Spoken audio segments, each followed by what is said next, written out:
Hindi nga lang ba si Blackbeard ang anak ni Rox D. Sebek kung hindi maging si Buggy? At totoo nga ba na itong si Rox ang former na user ng Ope-Ope no Mi at siya ang dahilan kung bakit immortal ngayon itong si Blackbeard? Kahit dalawang devil fruit, hindi siya namamatay. And the possibility na even as of now, nasa katawan ni Blackbeard si Rox D. Sebek. And last but not the least, buhay pa nga ba si Sebek? Ang lahat ng yan ay pag-uusapan natin sa video na ito. Simulan natin ito kay Buggy. As you know guys, walang kahit na anong origin itong si Buggy. Ang tanging confirmed na details lang na alam natin tungkol dito kay Buggy is that 39 years ago ay isinilang siya from within the Grand Line. Hindi na specify kung saang lugar yun at kung sino ang kanyang mga magulang. At importante dito guys ang ipinakita, ang inireveal na mukha nitong si Rox D. Sebek. Kung papansin niyo, oo, unang papasok sa isip nyo ay kahawig na kahawig at kamukhang kamukha talaga siya ni Blackbeard. Dahil confirmed sa chapter na yon na anak talaga niya itong si Marshall D. Teach. Pero hindi doon nabanggit ang tungkol kay Buggy.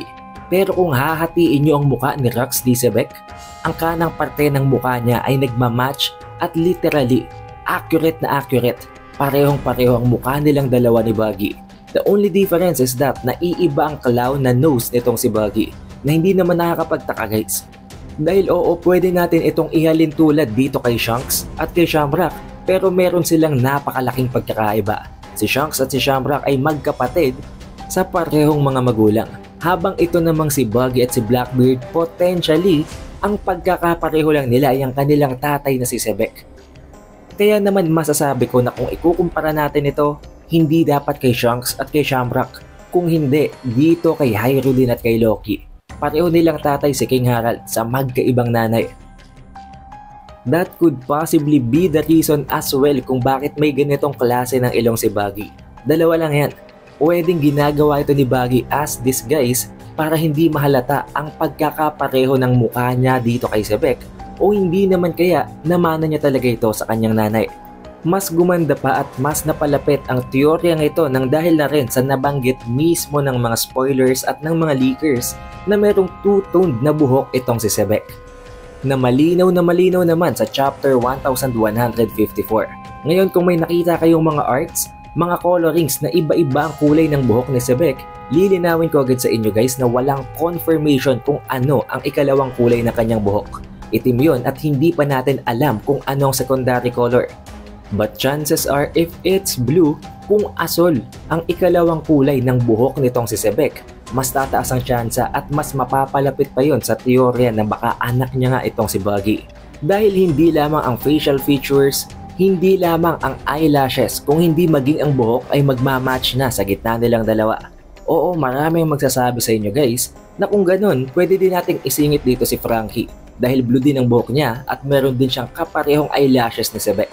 However, kung ididikit nyo to guys, malayo yun. Hindi accurate ang pagkaka-match ng kanilang mga muka. Unlike nitong kay Buggy, literally napaka-accurate. Almost as if pag pinagtabi ito, para bang literal na mukha na talaga ito. Coincidence? Oo, pwede nating sabihin yun. Pero hindi din natin ine-neglect na mahilig si Odang gumawa ng ganitong klase ng mga hint and clues. Kung papansinin din natin ang koneksyon sa gitna ng current 4 Emperors, meron talagang koneksyon sa gitna ni Shanks at nitong si Luffy. Pero walang kahit na anong malinaw na koneksyon sa gitna nitong si Blackbeard at nitong si Buggy. Alam na alam at kilalang kilala din ang tatay nitong si Luffy na si Dragon, ang leader ng Revolutionary Army, at ang tatay naman nitong si Shanks na si Garland Garling, ang former chief ng Holy Knights na ngayon ay isang miyembro na ng Gorosei. Ngayon kilala na natin kung sino ang tatay ni Blackbeard, ang legendary pirate na itong si Rox D. Sebek. Pero hindi pa natin alam kung sino ang magulang, kung sino ang tatay nitong si Buggy. Na kung magiging isang normal na tao lamang, isang normal na citizen sa One Piece world ang tatay or ang magulang nitong si Buggy, it would not make any sense. Siya lamang maiiba sa lahat ng mga Yonko. At kung totoo din ang ating haka-haka na anak din talaga nitong si Sebek itong si Buggy, magkakaroon din ng koneksyon sa gitna nitong si Blackbeard at ni Buggy. Tulad na lamang ng koneksyon na meron si Shanks at si Luffy. Kung papansinin at kung iisipin nyo din guys, it's almost as if pareho ng landas na tinahak, pareho ng path na dinaanan itong si Buggy at si Blackbeard. Pareho silang naging Shichibukai bago sila maging Yonko. At hindi lang yon, ang tatlong ito na si Sebek, si Blackbeard at maging si Buggy ay pare-parehong may mga dream, may pangarap na maging king of the world. Makita nyo yan guys sa panels na ito. Na para bang as if nag-share silang tatlo ng parehong dream at nagkakaiba lamang ito sa kung paano nila gagamitin ang power na maa-acquire nila once na ma-achieve nila yon. Siya nga pala guys, singit ko na din dito ang napakasolid na ginawang parallelism nitong si Oda. Kung paano nangyari ang laban sa gitna ni Roger at nitong si Sebek, nangyari din pala yun guys sa kanilang mga anak. Ang laban naman sa gitna nitong si Blackbeard at nitong si Ace, na para bang ipinaghigante nitong si Blackbeard ang pagkatalo ng kanyang tatay na si Sebek sa pamamagitan ng pagdurog naman dito kay Ace. So again, isa pa lamang theory ang tungkol sa bagay na ito, pero yun na nga ang point ng paggawa ng theory. Kung confirmed na to, hindi na ito kailangan gawan pa ng analysis. Ngayon mag-proceed naman tayo sa haka-haka sa theory na kumakalat na possibly itong si Sebek daw, si Rux D. Sebek ang former user ng Ope-Ope no Mi. Maraming nagsasabi na oo, totoo yun dahil daw merong pinapakitang finger sign or hand sign itong si Rux D. Sebek nang magpakita siya sa final panel ng chapter 1154. Maraming nagkukumpara nito sa ginagawang hand sign palagi nitong si Trafalgar Law kapag ginagamit niyang Ope-Ope no Mi. Pero linawin ko sa inyo guys, oo posible, but not solely because dahil sa kamay na yon na ginawa nitong si Sebek. As you know, kaya nagpapakita ng dalawang finger itong si Sebek sa panel na yon ay dahil yon sa nagtatanong siya ng dalawang tanong dito kay Loki. Ang unang tanong is, kung nasa Land of Elbaf daw ba sila? Kung nasa Land of Giants sila? Ang pangalawang tanong ay kung matatagpuan daw dito sa Elbaf si King Harald. Hindi yun dahil sa gumamit siya ng Ope-Ope no Mi ability, kung hindi dahil sa dalawang tanong na yon. Ngayon ang dahilan naman kung bakit masasabi ko na pwede, posible at mataas ang tsansa na si Rux D. Sebek ang former user ng Ope-Ope no Mi is that, unang-una sa lahat, nagawa niyang hiwain ng napakalinis ang isang napakalaking bundok nang walang dalang kahit na anong sandatang matilos. At ito'y isa sa mga feats, isa sa mga resulta na pwede mong makuha sa pamamagitan ng paggamit ng Ope-Ope no Mi. But then kahit medyo malayo ito, isingit na din natin dito ang tungkol sa Bara-Bara no Mi o ang Chop Chop Fruit. Kung isang awakened user ng Bara-Bara no Mi itong si Rux D. Sebek, mataas ang tsansa na nagawa niyang hiwain ng napakalinis ang mountain na yon sa pamamagitan ng Chop Chop Fruit. Pero isa lang din yung haka-haka na ipinasok natin dito since kasama na sa theory ito ang tungkol sa connection, sa potensyal na connection o relasyon sa gitna nitong si Sebek at ni Buggy. Pero dumako tayo sa mas mabigat na rason, mas may kwenta na rason kung bakit mataas ang tsansa na Ope-Ope no Mi user talaga itong si Rux D. Sebek. As you know guys, pwedeng gamitin ang Ope-Ope no Mi para mag-create ng isang immortal na individual. Maa-achieve yun ng isang user sa pamamagitan ng pagsasakripisyo ng kanyang sariling buhay. And as you know, nagpapakita itong si Blackbeard ng signs of immortality. I-disregard na natin na hindi siya natutulog. Pero ayon dito mismo sa konsepto ng Devil Fruits, hindi ka pwedeng kumain o mag-consume ng dalawang Devil Fruits dahil ikamamatay mo ito. Pero iba daw talaga ang composition, ang structure ng body nitong si Blackbeard na dahilan kung bakit dalawa na ang gamit-gamit niya ngayon na Devil Fruit, buhay pa rin siya. At nagagamit niyang pareho nang sabay ang Yami Yami no Mi at ang Gura Gura no Mi. So the very theory na immortal si Blackbeard at naidulot yon sa pamamagitan ng Ope-Ope no Mi at ng pagsasakripisyo ng former user nito ay mataas ang tsansa. Hindi lang yon, hinahanap nga din itong si Blackbeard ang Ope-Ope no Mi at binabalak niyang patayin itong si Trafalgar Law para makuha lamang yon. Ang isa ding napaka-weird na bagay dito kay Blackbeard is that pabago-bago siya ng karakteristik, ng traits at ng kung paano siya kumilos at makihalubilo. Hindi lang yon, all throughout these chapters ng One Piece, pabago-bago din ang itsura niya, pabago-bago ang pag-appear ng kanyang mga ngipin. It's as if merong iba't ibang mga tao na nasa loob ng kanyang katawan. Tulad na lamang ng sinabi ni Zoro at nitong si Luffy na it's not him, it's they. Merong ibang individual sa loob ng kanyang katawan, which gave me the idea na possibly hindi talaga actually sinasakripisyo. ang buhay ng user ng Ope-Ope no Mi para maging immortal ang isa pang individual.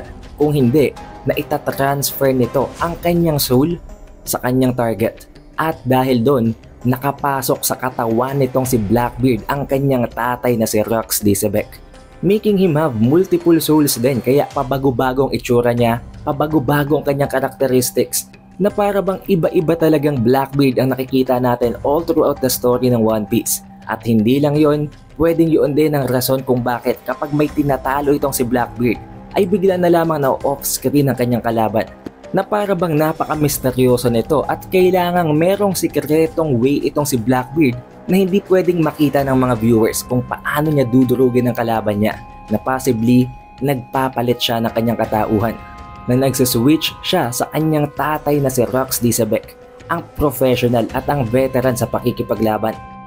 Ngayon, as for the very last question, buhay pa nga ba itong si Rox Diesebek? Dahil nakita naman natin ang isa sa pinaka nagbibigay ng ideyang ito ay ang ipinakita na prisoner sa Impel Down na kahawig ng silhouette nitong si Rox Diesebek. Nang dahil dito, kailangan na nating ipasok ang konsepto ng kung paano possibly na freeze or na frozen ang galera o ang grupo ng mga higante na mga shipwright na gumagawa ng mga barko.